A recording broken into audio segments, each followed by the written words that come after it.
I've never ever arrested a person because of the color of their skin. I arrested that person because they violated the law. Words and images are powerful. They paint a picture of a person, whether right or wrong, that lasts forever. Kendrick Lamar said it best. You vandalized my perception but can't take my style from me. And this is more than a confession. I mean, I might press a button, so you know my discretion. You sabotage my community, making a killing. You made me a killer. Why do you see me as a killer, a drug dealer? Are black men in America being targeted because of the negative images we see of them in music videos? Is this one primary reason black men and boys are viewed negatively by large portions of society? I feel that, the violence in music definitely does play a big role in how we as African American men are seen in society. It's, I guess, generally seen that, all black men are violent, live in trap houses or, sell drugs or in gangs now, because that's a commonality in the music that is being produced by our culture, for the most part.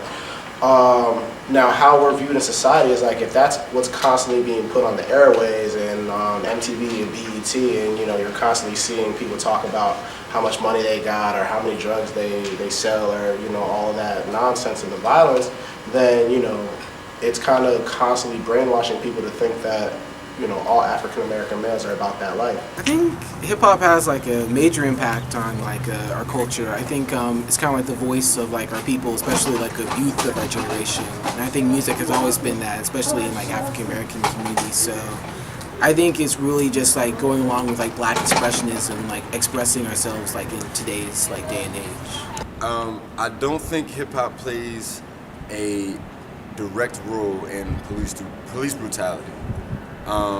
I think that it's not the main reason that police treat us the way that they treat us, but I think it is associated with some of the negative stigma that African Americans have towards police. Of course, that stemmed from history and generational hatred of police with black people, but I feel like the younger black people that weren't exposed to that generational hatred are now seeing it through the lens of music.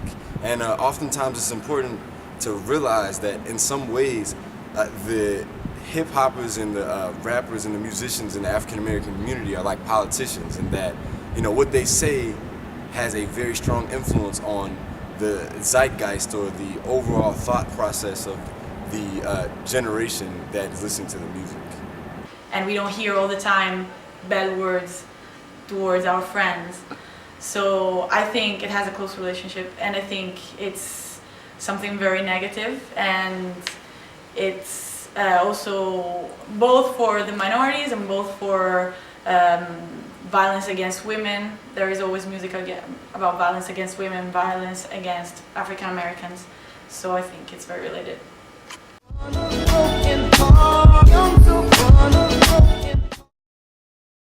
No, I don't really think that it's a scapegoat. I don't look at rap music as being a particular music that would designate any particular person being black or white. I personally do not listen to rap music. It's just not my music. I'm in an older generation.